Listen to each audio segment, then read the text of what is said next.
By the way, I mean, I'll get to that, but I just want to speak about this again. All right? I mean, like, we don't know the real name Yahweh, even which vowels to put in there. Okay, when people say, Christians say, that it's fine to make an image of Jesus, okay? Because Jesus was a man, and yes, sure, I understand Jesus was a man. He was fully man, fully man. So sure, if there was someone with a camera running around taking a photo, yes, sure, we could have. But there was no one running around with a camera, right? God didn't choose to be born in such a time when people were making drawings of him, okay? He could have, he didn't. Now, what is the danger? So with this? I believe it's a breaking of the second commandment, right? What is the danger in this? Because I've seen so many drawings of Jesus. I've seen a number of them. Okay, I remember this one up here in Northern Thailand in the church. I found at least nine very obvious mistakes in that drawing of Jesus. Trees in the background, which don't grow in Israel. Okay, it's Jesus on the cross. Okay, not one single drop of blood. Okay.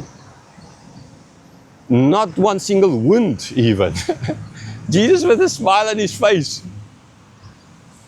The sun is shining. I mean, I'm not even going to start with the blue eyes, the long hair, and all of that kind of nonsense. I mean, there were 9 obvious mistakes in this. And the problem with that is like what's going to happen here is then people abuse this. They think this is how Jesus looked like, when he did not look like that. So when they pray, they have this mental image of this God, that they're like Jesus in front of their eyes with that. It's the same, sorry brothers, the same that the Roman Catholics do with Mary. You have an image of something and you're praying to that image. No, you don't need that image in front of you. Please stop this utter nonsense. Oh man, it's like, it's a fake, right? Which Big Ben is better, this one than the one in London, right? So you make a mental image of a blue-haired hippie guy in front of you when you pray to God, when he did not look like that at all.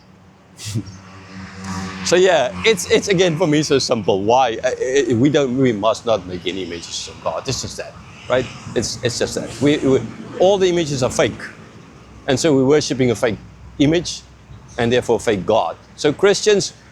Protestants calling yourself better than Roman Catholics, praying to, I mean, sure, they don't say they pray to Mary. Okay, sure. I mean, I'm speaking of how we speak that they're praying to Mary. They don't pray to Mary. Okay, but we say as if, right?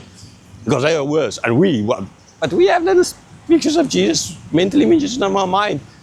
Fake, right? So you start thinking this is the right Big Ben. That is how stupid it is. Okay, so God gave this law for that reason. So now I've discussed why God waited so long before he gave the name to Moses. Now let's look at the meaning of the name. I mean, it's kind of, well, first of all, it's easy to remember 3:15, Genesis 3:15, the one will come and destroy the snake, step on his head, the heel, kind of remember that. 3:14 here, the name of God, and then understand me John 3:16. Yes, it's 1 Timothy 3:16 as well. The giving of the scriptures is another one you can kind of throw in there as an important chapter 3, verse close around 16 idea. Okay, so God said, I am who I am. God has no beginning, God has no end. God is outside of time. He came into time for our sake because we are in time. Okay, so if God wanted to die on the cross, he couldn't die outside. I mean, in the sense, Jesus did die outside of time because from before the foundation of the earth, he already, was crucified basically, right? But in our sense, in our time, he came in a specific time. You can put an hour and a second on it when he was here and he died on that cross and he rose again. Okay, so in that sense, he came into time because we are in time. But God is, I am who I am, outside of time. He has no beginning, he has no middle, he has no end. God is. He is just the great I am. Okay, we all, everything else, everything, the stuff I stand on here, me, everything in existence outside of God has a beginning. So we were forever, we are now, And by the grace of God, those believing in Him, we will be in the future. But we are not the great I am. Okay, and this understandably is now as well all of the uses of John. Jesus uses of the I am, the good shepherd, I am the door, I am the bread of life. All those I am sayings, before Abraham was I am. All those I am sayings come ultimately then from here, right? And so this is what Moses was going to need to do, had to tell ultimately there to the people that who sinned, okay? I am sent you. So go and tell them, this is my name. So here God knows. So the fact that now God is opening up, that would have been as well a huge thing for them, because they were worshiping God, but they did not have this name. They were most likely only using Elohim at that stage, right? And now God is opening up this personal name. So He's in their struggles, in their suffering, in their being oppressed. God is coming and saying, now you are ready. Now I am giving you my name. I understand your suffering. So that giving would have shown them that what is happening here has solid foundation. Right? Again, I said faith is not based on nothing. It's based on the character of God, who God is. So this is super important. So it's not just a question of here comes Moses, walks into there to the people and come up and say, oh, God appeared to me in a burning bush, and He said, my name is I am. Oh, great. Oh, yeah, right. Now we understand the name of God. No, what it meant for the people, what it would have meant for the elders and for the people there in Israel. It's like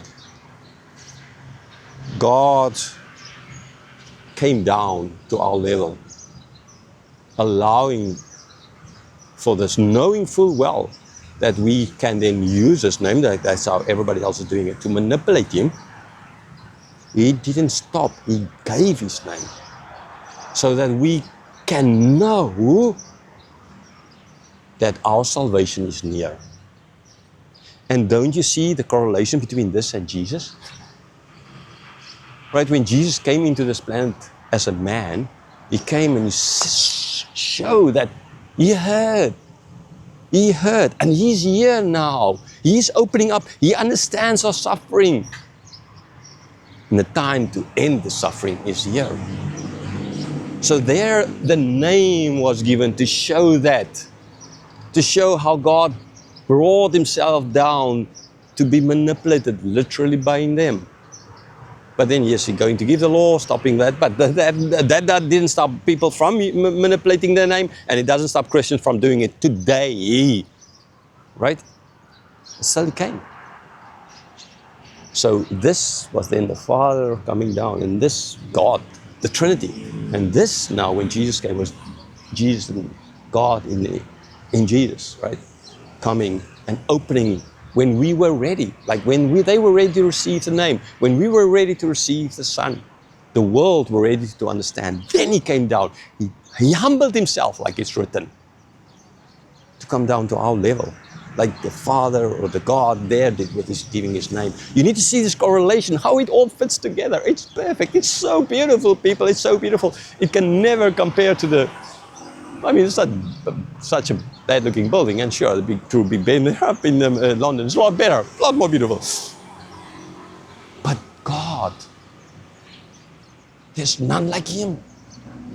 So you need to see the depth of the meaning, not just the giving of the name, but what it would have meant, what it meant to God to give that name, what it meant to Christ to come down to earth. It's humbleness. It's showing that they're in this with us. They understand us, and the time of salvation is here.